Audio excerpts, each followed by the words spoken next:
Serving the Republic of the Philippines for more than 75 years. Ito po ang Presidential Broadcast Service. Ang Pilipinas ngayon!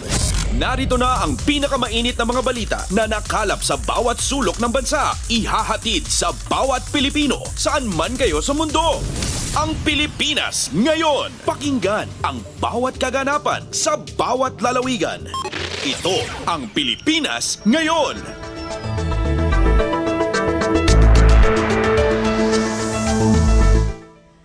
Magandang araw po sa ating mga tagapakinig. Welcome po muli sa ating programang Ang Pilipinas Ngayon. Napapakinggan po ninyo saan mang bahagi ng mundo sa pamamagitan ng ating himpilang Radyo Pilipinas World Service ng Presidential Broadcast Service. Napapakinggan po tayo sa mga sumusunod na shortwave frequencies sa 9.960 MHz, 12.120 MHz, at 15.190 MHz. Ako po si Ven Blones. Samahan po ninyo ako sa kabuuan ng ating programa ngayong araw na ito. Kapapalooban pa rin po ng ilan sa mga mahalagang balita mula dito sa ating bansa, kasama na ang mga segmentong business, sports, showbiz at ang mga ulat mula sa iba't ibang rehiyon at lalawigan dito sa Pilipinas para sa ating regional news. Samantala, nais po namin kayong imbitahin na bisitahin ang ating Facebook page, ang Radyo Pilipinas World Service. Paki-follow, like at share na rin po. Antabayanan, sa inyo na sa ilang sandali ang kabuuan ng ating programang Ang Pilipinas Ngayon. Kumpleto, detalyadong balitaan, di papahuli sa mahahalagang kaganapan. Kamustahin ang inang bayan, ang Pilipinas Ngayon.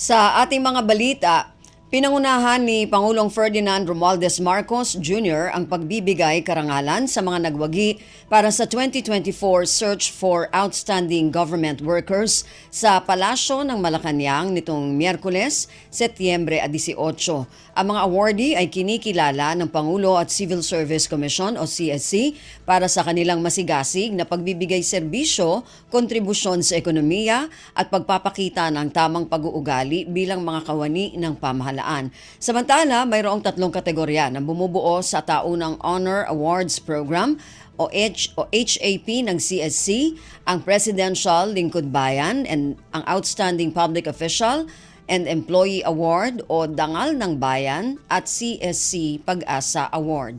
Narito ang kabuuang mensahe ni Pangulong Ferdinand Romualdez Marcos Jr. kaugnay sa 2024 Search for Outstanding Government Workers. Happy 124th Philippine Civil Service Anniversary to my fellow workers in government.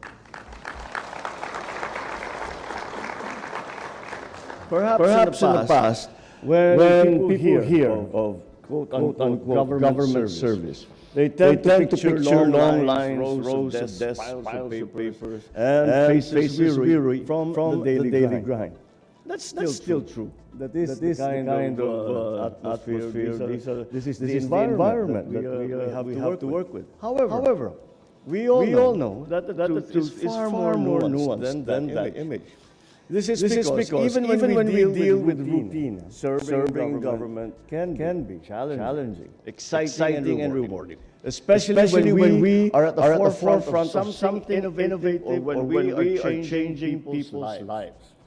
We serve because we make a difference. We serve because it is in our DNA. We serve because we love the Philippines.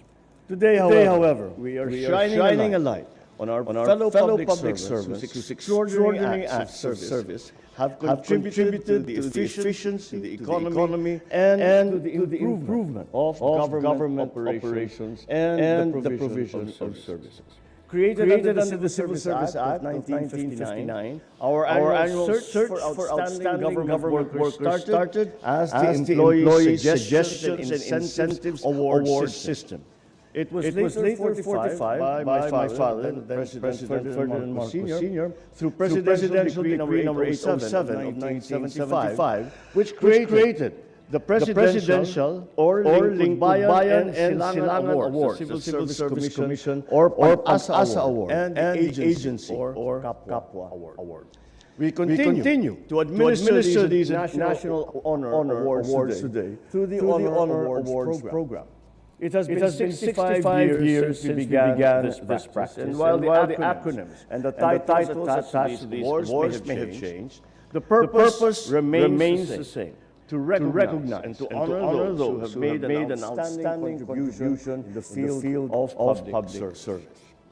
We are fortunate to be in the presence of these outstanding exemplars and to hear tales of feats and achievements. And I think you will have noticed that when we were together on stage, we were having some very animated discussion, because I have to say, we are all very impressed by the quality of the work that was exhibited by the winners, and no doubt those who did not win this year, but will one day do so. The quality of the work and the initiative that people have shown really belies the general image of the civil servant as being a bit drudge and being not terribly imaginative, and going about very ordinary work and mundane work. Well, this proves to everyone that we know that that's not the case. We know that in our life every day is different. Every day is interesting. Unfortunately, we have to add to that every day is hard. But now when we see the different awardees, the reasons why they have been awarded today, I cannot avoid having to express how impressed I am, and I think we all are, by the quality of work. And if we continue with this kind, keep the bar this high, I have once again my optimism for the future of the Philippines is like a balloon goes up higher and higher and higher. Our presidential Lingbayan awardees have shown that it is possible for public servants to make a deep and lasting impact beyond the confines of our communities and our institutions. One of our awardees, a municipal department head in Iloilo, whose vision drove him to transform a 15-hectare abandoned fish pond into an eco park. His hard work and dedication inspired more than 217 volunteer groups or 1,000 volunteers to contribute into planting 150,000 mangroves. This initiative, the improving economy and engaged to protect the forest, elevate the quality of coastal water, lessen the damage caused by storm surges, and typhoons. Just a little thing. It started just as an idea in the head. In one's head. If we are determined to make it happen, make it work, you will find that there are many people who are also willing to sacrifice, to volunteer, and to help you, so long as they feel that it is in a good cause. Ganyan naman kasi ang ugali ng Pinoy. Talagang anong sinasabi, akala natin kung minsan hindi masyadong mabanggit at napaka-komplikado ng buhay, ay yung sinasabi ang tanging katangian ng Pilipino ay yung nagbabayanihan. And that is where we need leaders such as these awardees to lead the way and to inspire people to come and to do this work. And again, I have always found that there are very many Filipinos by nature are helpful. Filipinos by nature love the Philippines. Filipinos by nature love Filipinos.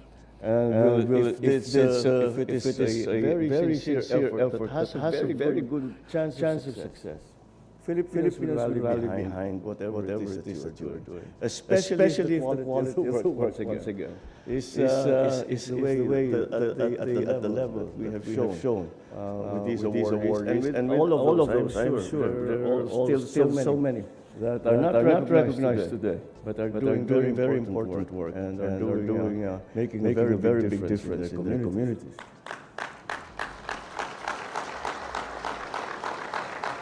Furthermore, among our group of awardees, the pioneers of the Health Beyond Bars program, which provides competitive healthcare to persons deprived of liberty, promoting their well-being through activities, training, and educational programs. Our CSC Pag-asa awardees have demonstrated that innovation and excellence in public service benefit more than one department of government. Our Dangan Bayan awardees embody not only the image of an ideal public servant, but of the ideal Filipino, showing us that we can transform and save lives, even in our day-to-day activities. So let me congratulate this year's outstanding government workers, your exceptional service, your complemented by your principles, your virtues, your hard work has truly inspired everyone to strive to make a difference in our society. You serve as the pillars upon which our government can draw its confidence and to build its momentum in achieving a bagong Pilipinas.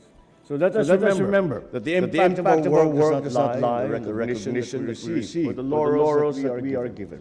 It lies in the hearts that we have touched, the communities that we have reached, and the lives that we have changed. After all, government work is about making our people, our country, and our world better than when we found it. Let us continue to live by our constitutional mandate that public office is a public trust. We should remain transparent, accountable to all our people, and to serve them with integrity, loyalty, and efficiency. So as we push back the boundaries of public service, let us strive to be bagong Pilipino, one who will make our vision of a prosperous, progressive, and equitable society a reality within our lifetimes. Once again, thank you for all the good work that you all do. And I hope that this small recognition that we do today to our awardees, it just serves to remind us of the army of people who are working quietly, who are not recognized, but continue to go to work every day and do their job the best way that they can. And for that, I thank you all who are in the civil service. Maraming salamat po. At magpatuloy tayo sa paglilingkod at sa pagbuo ng isang mas maliwanag at mas masaganang kinabukasan para sa ating bansa. Si Pangulong Ferdinand Romualdez Marcos Jr. Pasada ng mga balita mula sa Pilipinas para sa mga Pilipino saan man sa mundo. Ang Pilipinas ngayon. Hiningi ni Pangulong Ferdinand Romualdez Marcos Jr. ang suporta ng iba't ibang ahensya ng gobyerno para sa matagumpay na implementasyon ng National Immunization Program ng Department of Health o DOH. Ito ay naganap matapos ang pakikipagpulong ni Pangulong Marcos sa DOH kasama ang ibang ahensya ng pamahalaan para talakayin ang updates sa programa. Ayon kay Health Secretary Teodoro Herbosa, binanggit din ng Pangulo na kailangan din nila ng kooperasyon ng pribadong sektor para sa kampanya sa buong bansa. Kasi nakita ko nung COVID-19, alala nyo, private sector ang malaking tulong. Kaya na-reach natin yung 74 million na babakunahan. So the private sector really is going to help us. Secretary Teodoro Herbosa. Ang Pilipinas ngayon, kasama si Ben Blones. Magkakaroon ng Big Catch Up campaign ang Department of Health o DOH kung saan kabilang dito ang malawakang bakuna eskwela.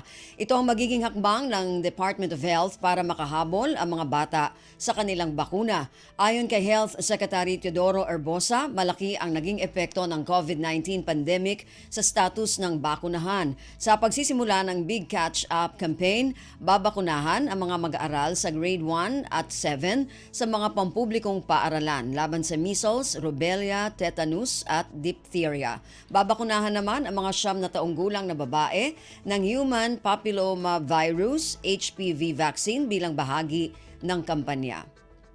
So mababa yung ating national status ng fully immunized child dahil po galing tayo sa COVID-19. Nung COVID-19 walang pasok. Walang school age vaccination kasi walang eskwela. So maraming batang na-miss yung kanilang mga bakuna. Si Health Secretary Teodoro Herbosa. Kumpleto, detalyadong balitaan, di papahuli sa mahahalagang kaganapan. Kamustahin ang inang bayan, ang Pilipinas ngayon. Kinumpirma ni Philippine Coast Guard o PCG spokesperson Commodore J. Tariela na Coast Guard vessel ang kapalit ng bumalik sa home port na BRP Teresa Magbanwa. Gayunman sinabi ni Tariela na hindi muna ilalabas ang pagkakakilanlan ng nasabing barko. Sinabi ng opisyal na maaari pa rin makapasok ang vessel ng PCG sa bahagi ng Escoda Shoal sa kabila ng presensya ng mga Chinese vessel na nakapalibot sa lugar. Escoda Shoal is 137 kilometers ang laki per kilometer. Sa sobrang lawak niya, we can enter the Escoda Shoal in different locations. Unlike Bajo de Masinloc, there's only one entry. For Escoda Shoal, it is so wide, tapos marami pa tayong entry point. So that won't be a problem. Samantala, muling iginiit ni Tariela na walang isinuko ang Pilipinas na bahagi ng West Philippine Sea.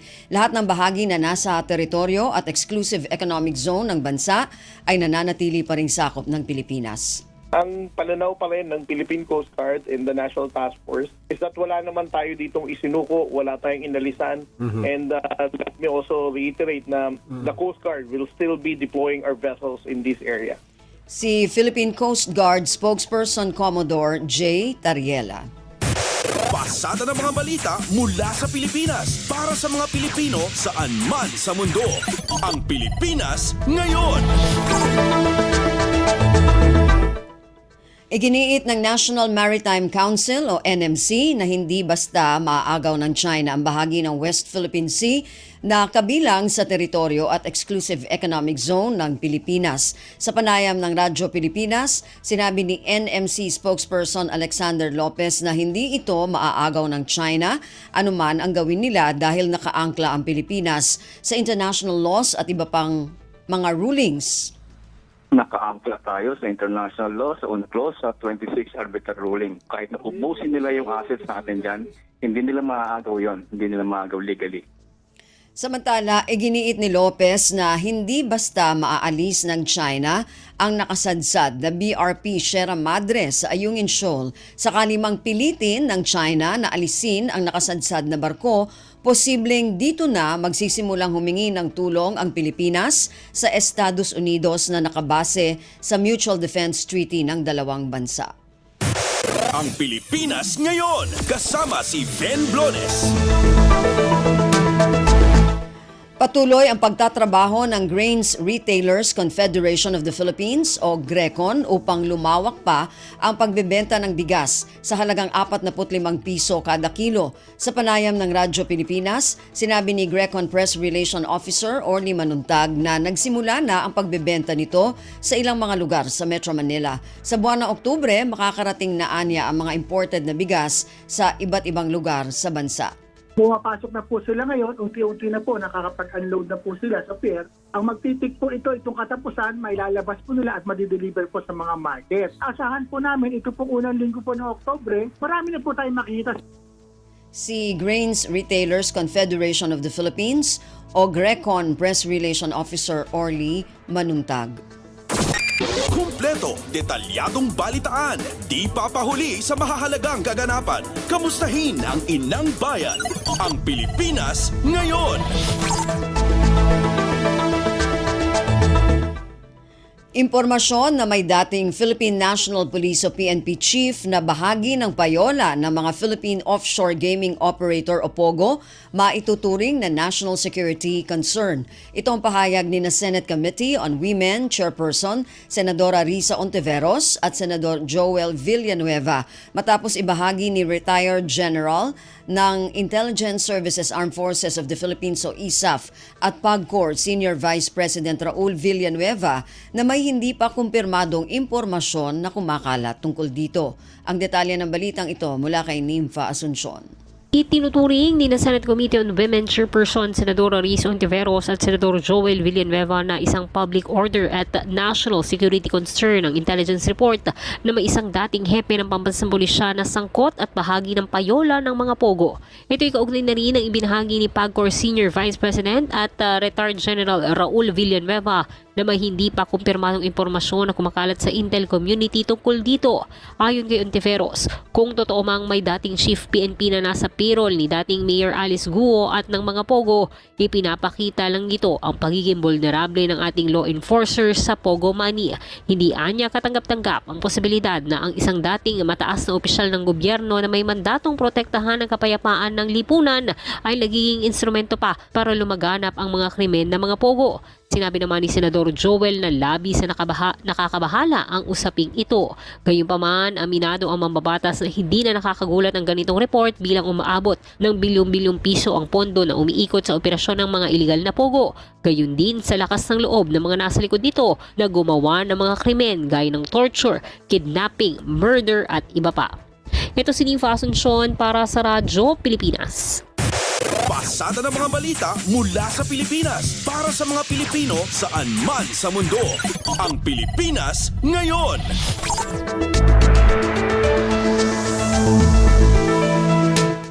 Quad Committee ng Kamara desidido na tuluyang ipagbawal ang operasyon ng Pogo sa bansa. Sinabi ni Quadcom Lead Chair Robert Ace Barbers na kailangan ngayon ng batas na magpapawalang bisa sa Executive Order No. 13 ng nakaraang administrasyon na nagpapahintulot sa operasyon ng Philippine Offshore Gaming Operator o POGO. Ang detalye ng balitang ito mula kay Kathleen Forbes. Kasama sa mga panukalang pinaplansya ng Committee ng Kamara ang tuluyang pagbabawal sa anumang uri ng offshore gaming sa Pilipinas. Ayon kay Quadcom Lead Chair Robert Ace Barbers, kailangan niya ng batas na magpapawalang bisa sa Executive Order No. 13 ng nakaraang administrasyon na nagpapahintulot sa operasyon ng POGO. Sabi niya hanggat walang batas na tuwirang magbabawal sa POGO ay magkakaroon pa rin ng operasyon sa ilalim ng ibang pangalan. Gaya na lang ng Internet Gaming Licenses o IGL ngayon. Punto pa niya kung illegal ang POGO sa China ay hindi ito dapat isa legal sa ating bansa. Isa sa proposal namin. Kasi why will we legalize something that is illegal? Diba? Eh, ang source of origin nito is China eh. And China consider this industry as a legal gaming industry. Bakit illegal dito? So dito sa panukala, talaga ipagtitibay dito na hindi na pwede mga ganitong klase mga offshore gaming operation. Ito si Kathleen Forbes para sa Radyo Pilipinas. Ang Pilipinas ngayon, kasama si Ben Blones.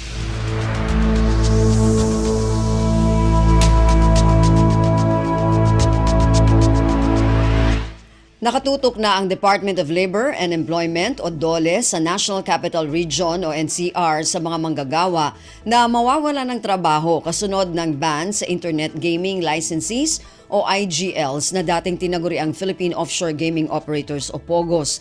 Sa kapihan sa Bagong Pilipinas Forum, sinabi ni DOLE National Capital Region Assistant Director Jude Thomas Trivilla na nakapagsumite na sa kanila ng listahan ng mga Pilipinong manggagawa ang aabot sa 48 IGLS. Dito natukoy na aabot sa 19,341 empleyado na karamihan ay kumikita ng 16,000 hanggang 22,000 piso ang apektado ng POGO ban.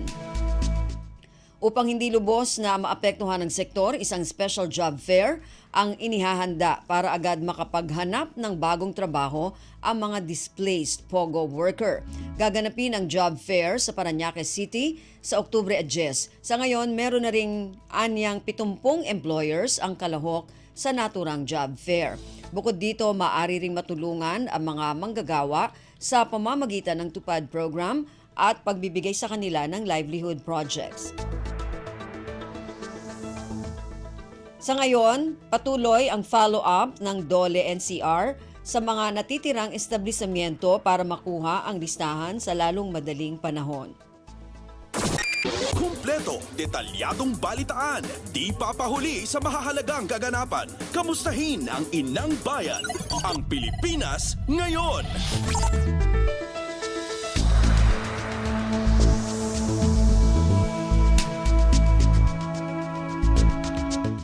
18 sa mga nabakunahang baboy mayroon ng antibodies kontra sa African Swine Fever o ASF. Kaugnay nito, tiniyak ni Agriculture Secretary Francisco Tiu Laurel Jr. na puspusa ng hakbang ng pamahalaan para makahanap ng pangmatagalang solusyon sa ASF. Ang detalye ng balitang ito mula kay Mary Ann Bastasa. Kinumpirma ng Department of Agriculture na nagkaroon ng positibong resulta ang ikinasa nitong bakunahan kontra ASF sa Batangas. Ayon kay DA ASEC for Swine and Poultry Constante Palabrica, lumabas sa pinakuling blood sampling na 18 mula sa 41 baboy na nabakunahan ng may taglay ng 40% antibodies. Inaasahan pa ng DA na tataas hanggang 70% ang antibodies sa mga naturukang baboy sa susunod na 14 na araw. Paliwanag pa ni Palabrica, lumabas sa PCR test ng mga namatay na baboy na ito ay may ASF infection. Sa kabila din na may ilang baboy ang namatay pagkatapos ng pagbabakuna, ang karamihan anya ay nananatili namang malusog. Binigyan din ng DA na ang bakuna ay bahagi ng mas malawak na strategiya para makontrol ang ASF. Tiniyak rin ni Agriculture Secretary Francisco Tiu Laurel Jr. na puspusan ang hakbang ng pamahalaan para makahanap ng pangmatagalang solusyon kontra ASF. Ito si Mary Ann Bastasa para sa Radyo Pilipinas. Pasada ng mga balita mula sa Pilipinas para sa mga Pilipino saan man sa mundo. Ang Pilipinas ngayon.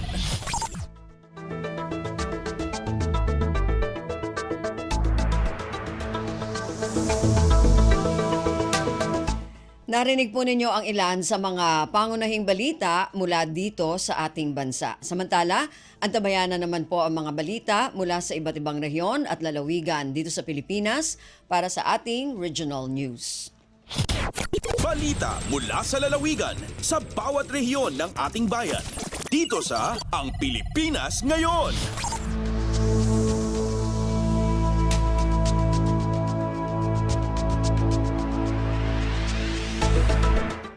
Dumako na tayo sa ating regional news. Unahin natin ang mga balita mula sa rehiyon ng Luzon. Mula sa Dagupan, mga benepisyaryo ng DOLE Integrated Livelihood Program sa Rehiyon 1 nasa mahigit 16,000 na. Ang detalye ng balitang ito mula kay Ricky Kasipit.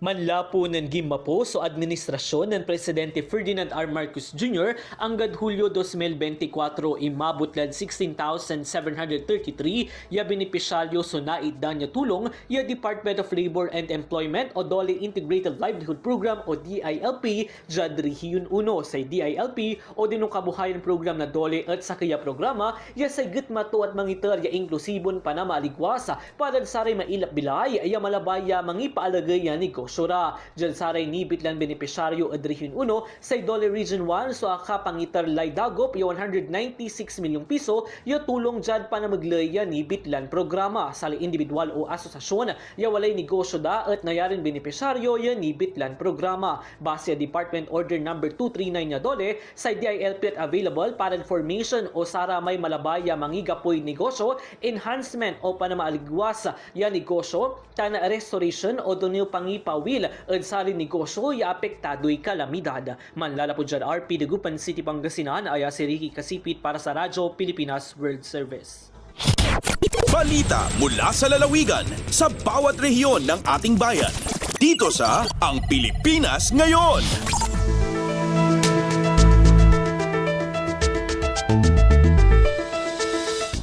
Maraming salamat, Ricky. Yan ang ulat mula sa Dagupan. Samantala, dumako naman tayo sa Bontoc. PMA entrance exam gaganapin sa Bontoc ngayong weekend. Ang detalye ng balitang ito mula kay Donna Kawis Balyo. Maangay ti Philippine Military Academy wano PMA entrance examination intun September 21 to 22 iti Mountain Province State University dito'y Bontoc. Sigon ken ni PMA entrance examination proctor team head Captain Hazel Ann Pascual akseptaran dadagiti walk-in applicants intun September 21 ken 22 mangrugi iti alas 6 ingana alas 10 ti agsapa tapno maka-exam da iti malam. Karaman iti qualifications for admission ket agtawan 17 to 22 years old ken 5 feet agpangato iti katayag da. Mabalin nga ag-exam ditoy dagiti grades 11 ken 12 ken kolehiyo nga adaan iti 85 95% general weighted average. Adan tinasrok 6 apulo nga aplikante ti sigurado nga exam bayat nga madamati validation tinasrok 2 gasutpay nga aplikante. Sigon kani Pascual nalaksiri ti libre nga panag-adal sigurado pay nga adanto trabaho nga gururay kadagiti agturpos iti PMA. Narpos na bontok, Donna Cawisbalyo para sa Radyo Pilipinas World Service. Balita mula sa lalawigan sa bawat rehiyon ng ating bayan. Dito sa Ang Pilipinas Ngayon.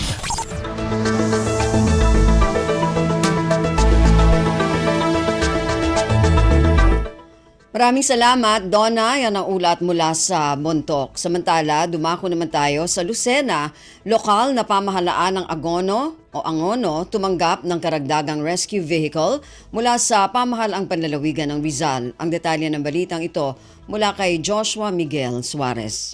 Tumanggap ng karagdagang rescue vehicle ang pamahalaang bayan ng Angono Rizal mula sa Rizal Provincial Government Kamakalawa bilang patuloy na suporta ng pamahalaang panlalawigan sa mga inisyatiba ng bayan ng Angono para sa kaligtasan at kahandaan ng LGU sa panahon ng sakuna. Ayon sa opisyal na pahayag ng Angono Public Information Office, magagamit ang bagong rescue vehicle sa iba't ibang operasyon ng lokal na pamahalaan tulad ng pagresponde sa kalamidad at iba pang pangangailangan ng bayan maging sa pagresponde sa medical emergencies.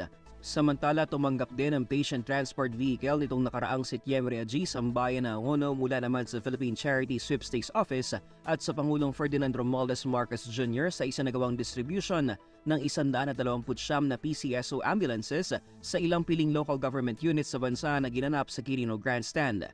Layunin ng Medical Transport Vehicle Donation Program ng PCSO na palakasin ang medical response capabilities ng mga LGU sa pamamagitan ng pamamahagi ng patient transport vehicles, Type 2 Advanced Life Support Ambulances at C-Ambulances na mahalaga naman sa mabilis na transportasyon ng mga pasyente sa mga ospital, lalo na sa geographically isolated and disadvantaged areas o GIDAS. Mula RP1 Lucena, ito si Joshua Miguel Suarez para sa Radyo Pilipinas World Service. Balita mula sa lalawigan sa bawat rehiyon ng ating bayan. Dito sa Ang Pilipinas Ngayon. Maraming salamat, Joshua. Yan ang ulat mula sa Lucena. Dumako naman tayo sa Palawan. AFP reservists, malaki ang naitutulong tuwing panahon ng kalamidad sa lalawigan ng Palawan. Ang detalye ng balitang ito mula kay Goody Sarsagat. Importante ang ibubuhati ang mga reservists ang Armed Forces of the Philippines o AFP sa timpo ang bagyo disaster liban pa sa andarang parte sa timpo gera. Sigon kay Colonel Eugene Nabua, commanding officer ang 4th Air Force Reserve Center o ARCEN sa Palawan nga agagadingan ang regular force ang mga reservists sa pagtabang sa mga nanaibong biktima iyang sari-saring klaseng mga disgrasya o disaster sa lalawigan. Kumpirma pa yung opisyal nga agarabot sa 80% iyang kabuang AFP ang rake ang reserve force kumpara sa regular force nga 20% lamang.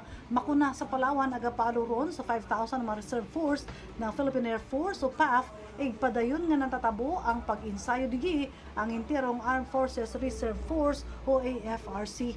Nagapadayon ng AFP maski ang Fort Arsen sa pagresibi ang mga nagliliyag nga maging reservist ing papakigampang nga magpakon sa andang opisina agad mailaman ang mga kaministerang reksitos para maging takis nga AFP reservist. Alindigi sa siyudad ang Puerto Princesa sa Palawan, Goody Sarsagat para sa Radyo Pilipinas World Service. Balita mula sa lalawigan sa bawat rehiyon ng ating bayan. Dito sa Ang Pilipinas Ngayon.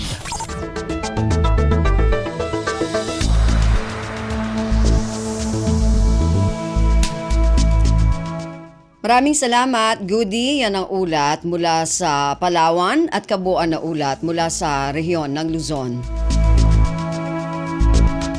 Dumako naman tayo sa rehiyon ng Kabisayaan mula sa Calbayog. 6 na multipurpose buildings tinayo ng Department of Public Works and Highways, Samar, 1st District Engineering Office sa Tarangnan, Samar. Ang detalye ng balitang ito mula kay Suzette Pretencio.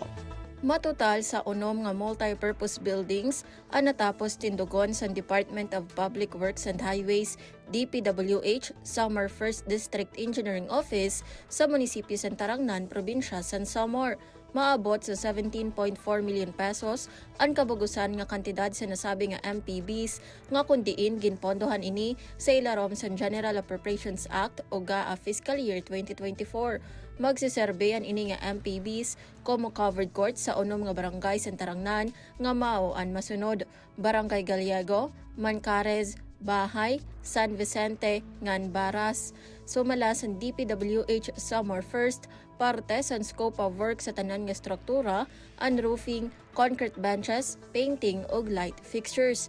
Pwede liwat gamiton ng MPB sa mga eskwelahan nga adton sa nasabi nga mga barangay para sa pagbuhat sa aktibidad nga nanginginahanglan sa mas haluag nga lugar. Tikang Radyo Pilipinas Kalbayog, ini si Suzette Pretencio para sa Radyo Pilipinas World Service.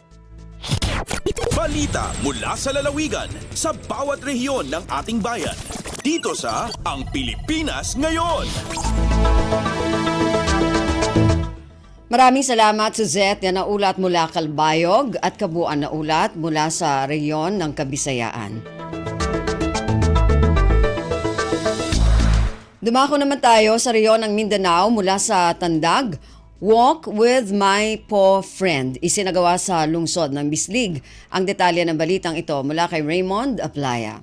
Isip kabahin sa 24th Charter Day celebration sa siyudad sa Bislig, nagmalapuson nga napahigayon sa City Veterinary Services Office ang Walk with my paw friend. Gipahigayon kini dito sa Herculano Basanyes Boulevard, kundi ubay-ubay nga mga fur parents o ilang mga binuhing hayop ang may partisipar. Gipangunahan ang mga aktibidad ni Jose Candia, ang Executive Assistant 4 nga mo'y nagrepresentar ni City Mayor Florencio Garay.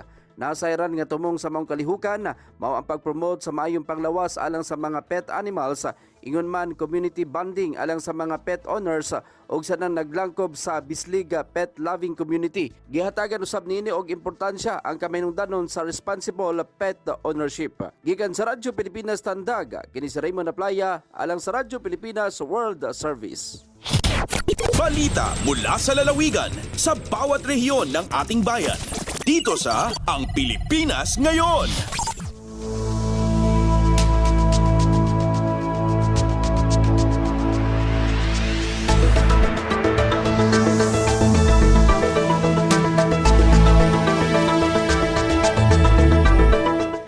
Maraming salamat, Raymond. Yan ang ulat mula sa Tandag. Samantala, dumako naman tayo sa Hulo. Provincial Disaster Risk Reduction and Management Office sa Sulu handang tumugon tuwing panahon ng sakuna. Ang detalye ng balitang ito mula kay Fatma Gino. Alisto hapagasambag yung mga tao sa Provincial Disaster Risk Reduction and Management Office, mabut na pa Municipal Disaster Risk Reduction and Management Office sa uno na aramala magadyato hadukain-dukaing bagi sinalupasug. Nasabot ni Jul Kipli Ahijuna Jr., Provincial Disaster Risk Reduction Management Officer in pagatukbal pilak tatawangan, dayon kan Governor Abdul Sacorta na mga biktim sinasunog, sinakalabay adlaw yaon ha Sitio Tanjung Barangay Kadyatian Idanan Sulu. Habay tay Ahijun hang putag unom kabayan inasunog, salta maputi sa pang putag walo kamataan in kaya sunugan. Samantara aon isab kaya suy matopopis sila law ni Ahijun ha Barangay Dalit Talipaw, biktim isab sinamangi timpo sinahula. Banga tumtumon sinakano yaon piaon sinday nga Office of Civil Defense sa Bangsamoro Autonomous Region in back-to-back training hal Emergency Operations Center training course iban sin community-based training hamagsud kakanapan iningat kapandayan sin mga responder iban sin mga partner stakeholder aming magasasambag hawak to sina aramhala.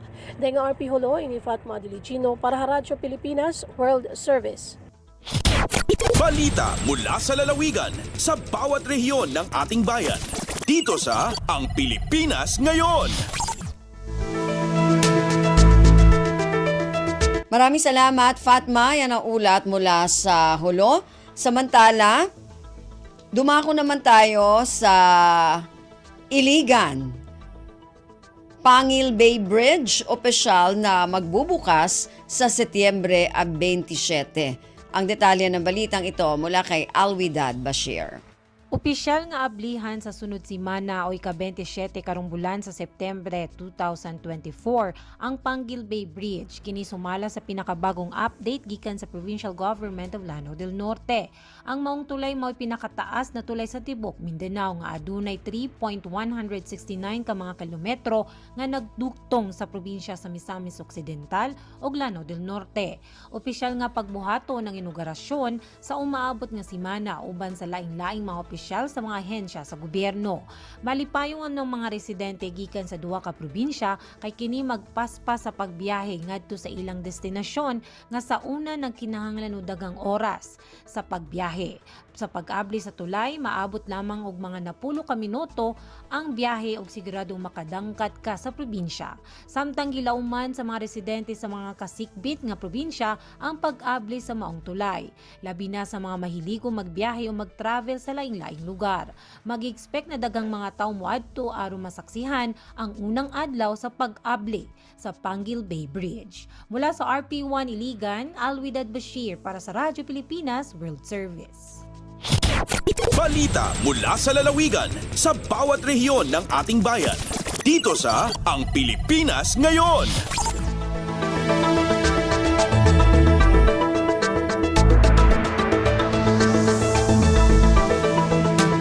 Maraming salamat, Alwidad. Yan ang ulat mula sa Iligan at kabuuan na ulat mula sa rehiyon ng Mindanao. Narinig po ninyo ating regional news para sa araw na ito. Kalipunan ng mga balita mula sa iba't ibang rehiyon at lalawigan dito sa Pilipinas. Samantala, antabayanan naman po ang ating mga segmentong business, sports at showbiz.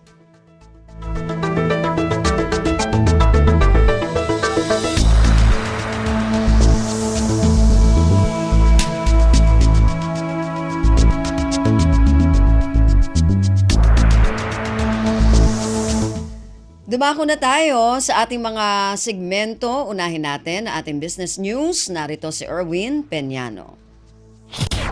Lagay ng ekonomiya, kalakalan, negosyo at iba pa. Atin ang alamin dito sa Ang Pilipinas Ngayon.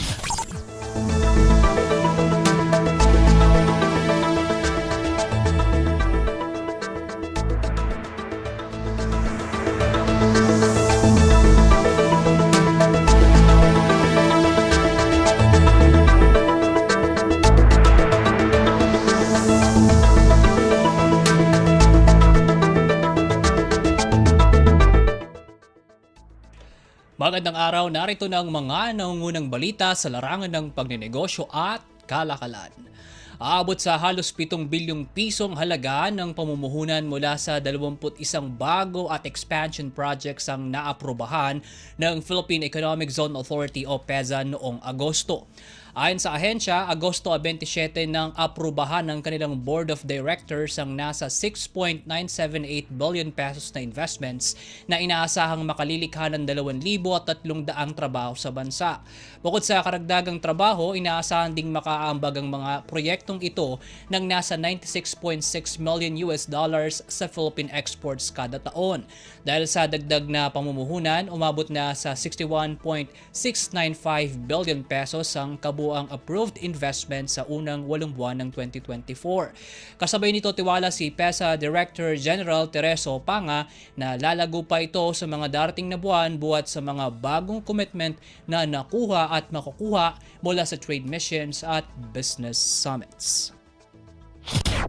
Lagay ng ekonomiya, kalakalan, negosyo at iba pa. Atin ang alamin dito sa Ang Pilipinas Ngayon.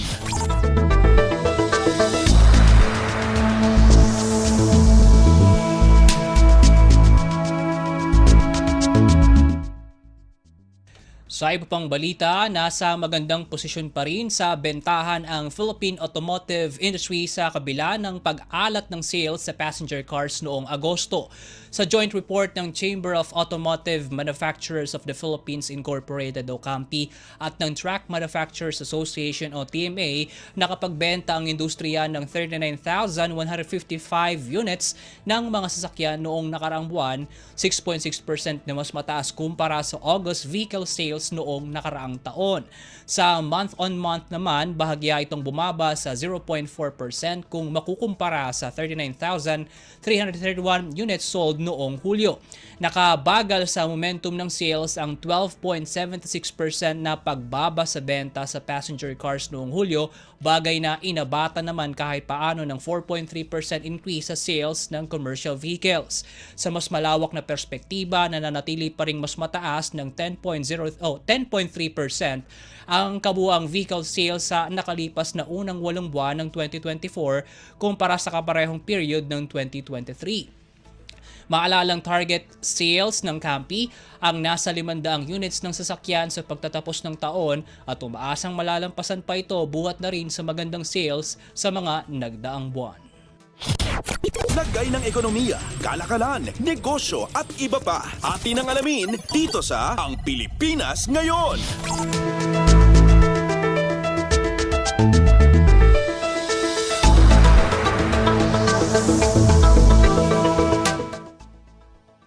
Tatayo bilang bagong Executive Vice President at Chief Operating Officer o COO ng PLDT Incorporated si Menardo Jimenez Jr. Sa inilabas na regulatory filing ng kumpanya, iniulat nito ang pag-aproba ng Board of Directors sa appointment paper ni Jimenez sa nasabing posisyon. Naging epektibo ang pagkakatalaga kay Jimenez nitong Setyembre 17. Bago may talaga bilang COO, nagsilbing Senior Vice President at Network Head si Jimenez sa Pangilinan-led company. Nagsilbi rin itong Consumer Business Home Advisor, Head ng nasabing opisina at Deputy Business Transformation Office Head. Samantala, sinabi ng PLDT na patuloy pa rin ang kanilang paghahanap sa susunod na presidente at Chief Executive Officer ng kumpanya na binakante ni Alfredo Panlilio noong Enero. Kasalukuyang hinawakan muna ni PLDT Chair Manuel V. Pangilinan ang mga nabanggit na pwesto. Nauna nang binanggit ni Pangilinan na may 2 hanggang 3 kandidato para sa nasabing posisyon. Lagay ng ekonomiya, kalakalan, negosyo at iba pa. Atin ang alamin dito sa Ang Pilipinas Ngayon.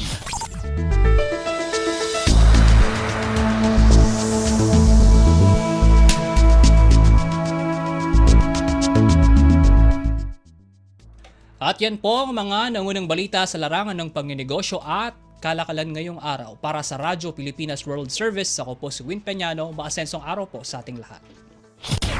Lagay ng ekonomiya, kalakalan, negosyo at iba pa. Atin ang alamin dito sa Ang Pilipinas Ngayon.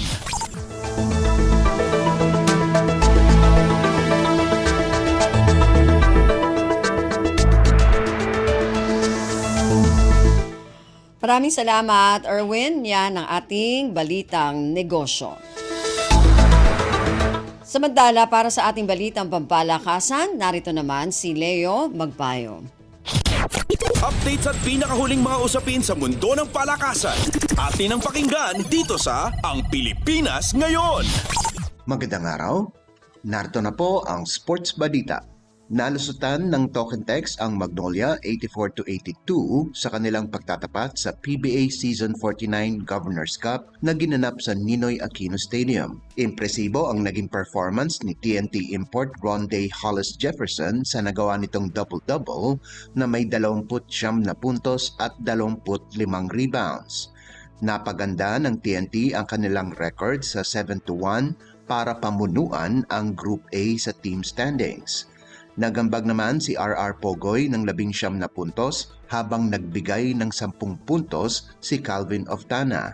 Nakatulong din ang mga veteranong players ng Tropang Giga na sina Kelly Williams at Jason Castro na kapwa nagtapos ng may 9 na puntos, kung saan si Williams ay nagdagdag pa ng 7 rebounds at 3 steals. Nagtapos naman na may game high na 30 puntos si Hotshots import Shabazz Mohammad, sahog pa ang 17 rebounds. Nakagawa din ng tig-12 puntos sina Paul Lee at Jerica Hanmisi para sa talunang Magnolia na bumagsak sa 4-4 ang kanilang kartada. Updates at pinakahuling mga usapin sa mundo ng palakasan. Atin ang pakinggan dito sa Ang Pilipinas Ngayon. Pinatahimik ng Colegio de San Juan de Letran ang Arellano University at nakahabol sa huling 3 minuto ng laro para kunin ang panalo 86-79 sa NCAA Season 100 Men's Basketball Tournament na ginanap sa Phil Oil Eco Oil Center sa San Juan City. Nagliyab si big man Paulo Havillonar pagkatapos ng 2 larong ban para kunin ang kanyang career high na scoring na may 28 puntos kasama pa ang 8 rebounds, 2 assists at 2 tapal. Nagambag naman si Jimboy Estrada ng 14 na puntos at 8 rebounds habang nagtapos na may 11 puntos at 5 rebounds si James Miller para kunin ng Knights ang ikalawa nilang panalo sa loob ng 3 laban. 5 players naman ang nakagawa ng double digits sa panig ng Chiefs, subalit hindi ito sapat para kunin ang panalo. Pinangunahan ni Maverick Vinoya ang Arellano sa nakuha nitong 16 na puntos, kasunod ni na Cyril Hernal at Lawrence Capulong na nagtapos na may 11 puntos bawat isa, at sina Renzo Abiera at Jedan Ongotan na nakalikom ng tig 10 puntos. Bumagsak naman sa 0-3 ang kartada ng Chiefs. Updates at pinakahuling mga usapin sa mundo ng palakasan. Atin ang pakinggan dito sa Ang Pilipinas Ngayon. Pinangako ni reigning World Boxing Council Champion Melvin Jerusalem na ibibigay niya ang lahat kung saan dedepensaan niya ang kanyang minimum weight title sa harap ng kapwa Pilipino, si undefeated Mexican Luis Castillo sa isang 12-round bout na gaganapin sa Mandaluyong City College Gym itong darating na linggo, ika-22 ng Setyembre. Ang laban ni Jerusalem at Castillo ay magsisilbing main event na inorganisa ng MP Promotions na kinabibilangan din ng laban ni Jerwin Angcahas at iba pang mga Pilipinong boksingero. Sa Philippine Sports Writers Association o PSA Forum nitong Martes, sinabi ng 30 anyos na si Jerusalem na wala siyang nararamdamang pressure at excited na ito na lumaban sa harap ng Filipino crowd. Noong huling laban ni Jerusalem nitong Marso, nagwagi ang katutubong Bukidnon laban kay Yuday Shigeoka ng Japan para kunin ang WBC Minimum Weight Championship belt at mahinto ang sunod-sunod na pagkatalo ng mga Pilipinong boksingero sa Japan. Updates at pinakahuling mga usapin sa mundo ng palakasan. Atin ang pakinggan dito sa Ang Pilipinas Ngayon. At yan ang pinakahuling balita sa larangan ng palakasan. Para sa Radyo Pilipinas World Service, ito po si Leo Magpayo. Magandang araw. Updates at pinakahuling mga usapin sa mundo ng palakasan. Atin ang pakinggan dito sa Ang Pilipinas Ngayon.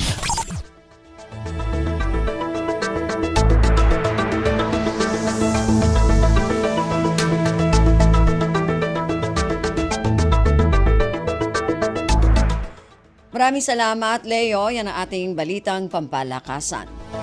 Samantala, para sa mga nag-aabang ng mga chismis mula sa mundo ng showbiz, para sa ating showbiz balita, narito si Stephanie Vicente. Ang latest, ang hottest sa showbiz and entertainment. Heto na sa Ang Pilipinas Ngayon.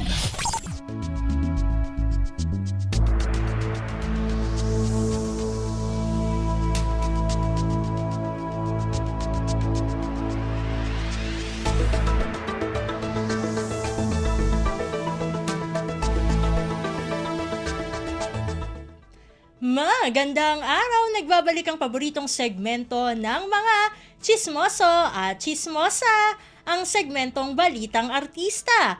Narito muli ang inyong chika Dora Steph Vicente upang ihatid ang mga pinakamainit na showbiz balita para sa araw na ito. Hindi ko na patatagalin pa ang ating introduction at simulan na natin ang ratsyada ng mga chika.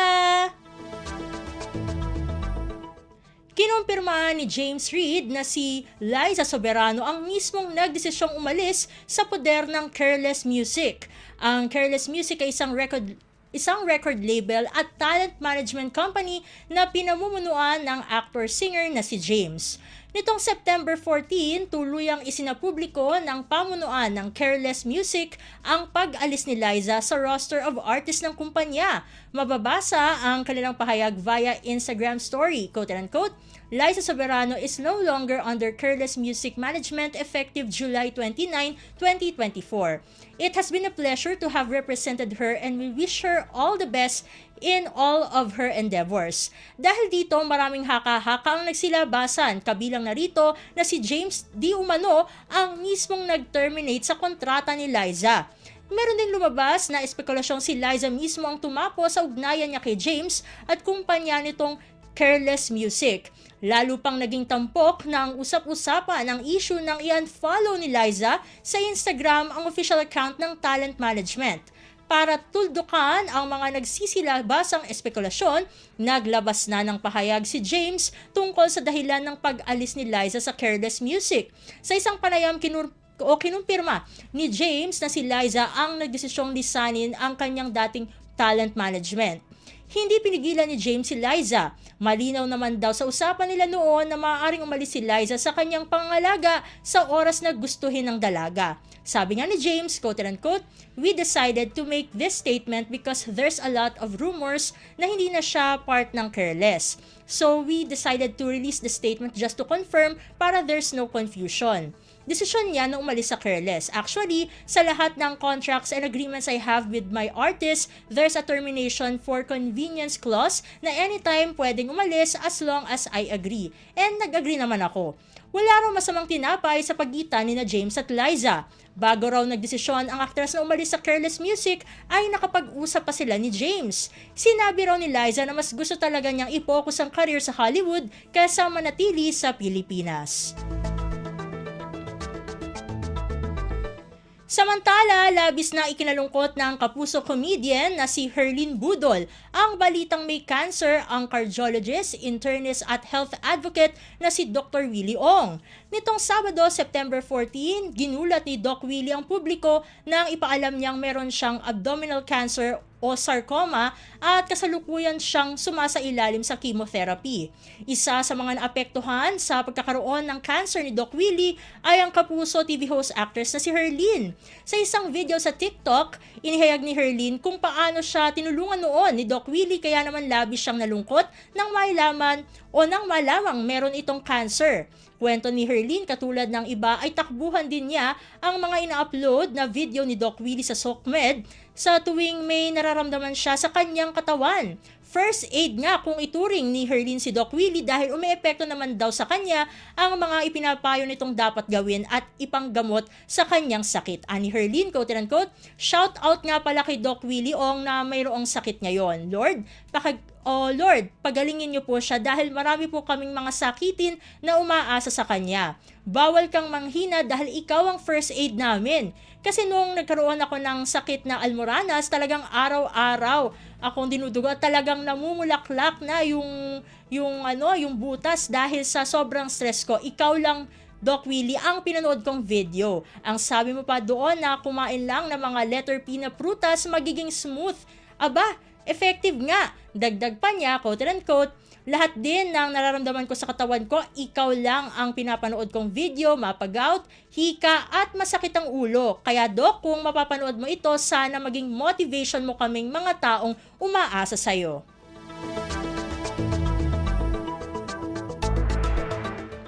At sa pagtatapos ng ating segmento, halos isang taon na ang nakalilipas pero ngayong linggo pa lamang ibibigay ang premyo ni Miss Universe 2023 Top 10 finalist Michelle D para sa Voice for Change Award na napalalunan nito.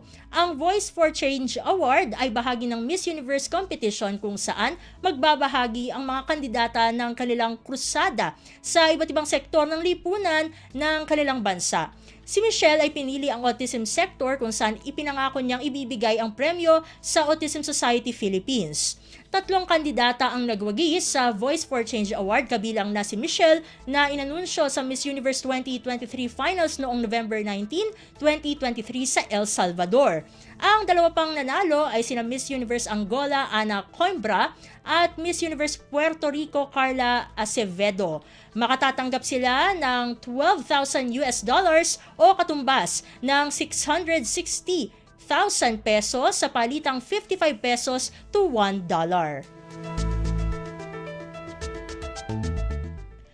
Naku, konti lang ang oras natin para sa ating segmentong Balitang Artista. Maraming salamat mga kachismis para sa inyong pakikinig sa ating segmento. Ako muli ang inyong Chika Dora Steph Vicente para sa Radyo Pilipinas World Service. Ang latest, ang hottest sa showbiz and entertainment. Heto na sa Ang Pilipinas Ngayon.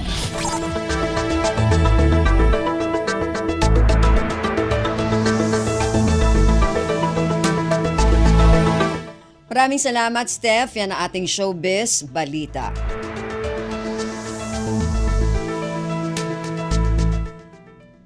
Narinig po ninyo ang kabuuan ng ating programang Ang Pilipinas Ngayon. Magpapasalamat muna tayo sa mga nakasama natin sa ating programa ngayong araw na ito. Sa ating technical side, kina Milo Jonella, Susan Aizon at Anthony Pimentel. Maraming salamat din sa mga nakasama natin sa ating mga segmento para sa ating Balitang Negosyo, kay Erwin Peñano sa ating Balitang Pampalakasan, kay Leo Magpayo sa Showbiz Balita, kay Stephanie Vicente sa mga kasama natin na nag-ulat mula sa iba't ibang rehiyon at lalawigan dito sa Pilipinas para sa ating regional news, sa ating station manager na si Mr. Ray Sampang. Maraming salamat din nga pala sa ating mga executive producer ngayong araw na ito kina Jerome Toledo at Stephanie Vicente. Hanggang sa susunod na edisyon na ating programang Ang Pilipinas Ngayon, ako pong muli si Ven Blones. Maraming salamat po at mabuhay po tayong mga Pilipino. At yan ang Pilipinas Ngayon.